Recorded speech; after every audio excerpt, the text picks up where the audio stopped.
Turns out most people spend 70% of their life living in survival and living in stress. So they're always anticipating the worst case scenario based on a past experience. And they're literally, out of the infinite potentials in the quantum field, they're selecting the worst possible outcome. Well, the stronger the emotional reaction you have to some experience in your life, the higher the emotional quotient, the more you pay attention to the cause. And the moment the brain puts all of its attention on the cause, it takes a snapshot, and that's called a memory.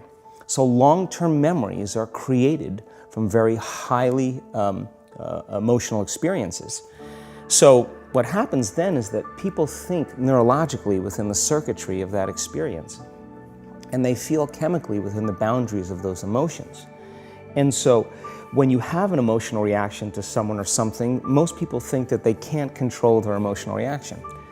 Well, it turns out if you allow that emotional reaction, it's called a refractory period, to last for hours or days, that's called a mood.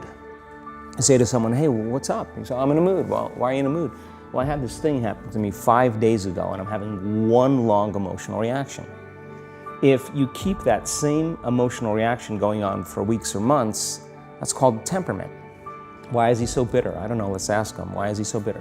Why are you bitter? Well, I had this thing happen to me 9 months ago. And if you keep that same emotional reaction going on for years on end, that's called a personality trait. And so learning how to shorten your refractory period of emotional reactions is really where the work starts. So then people, when they have an event, what they do is they keep recalling the event because the emotions of stress hormones, the survival emotions, are saying pay attention to what happened because you want to be prepared if it happens again. Turns out most people spend 70% of their life living in survival and living in stress. So they're always anticipating the worst case scenario based on a past experience. And they're literally, out of the infinite potentials in the quantum field, they're selecting the worst possible outcome, and they're beginning to emotionally embrace it with fear. And they're conditioning their body into a state of fear. Do that enough times, the body has a panic attack without you. You can't even predict it because it's programmed subconsciously. So then you say to the person, why are you this way? And they'll say, I am this way because of this event that happened to me 15 or 20 years ago. And what that means from a biological standpoint is that they haven't been able to change since that event. So then the emotions from the experience tend to give the body and the brain a rush of energy. So people become addicted to the rush of those emotions, and they use the problems and conditions in their life to reaffirm their limitation, so at least they can feel something. So now when it comes time to change, you say to the person, why are you this way? Well, every time they recall the event, they're producing the same chemistry in their brain and body as if the event is occurring, firing and wiring the same circuits and sending the same emotional signature to the body.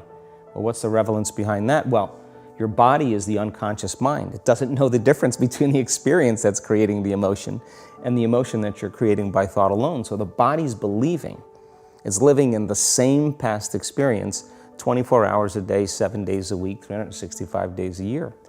And so then when those emotions influence certain thoughts, and they do, and then those thoughts create the same emotions, and those same emotions influence the same thoughts, now the entire person's state of being is in the past.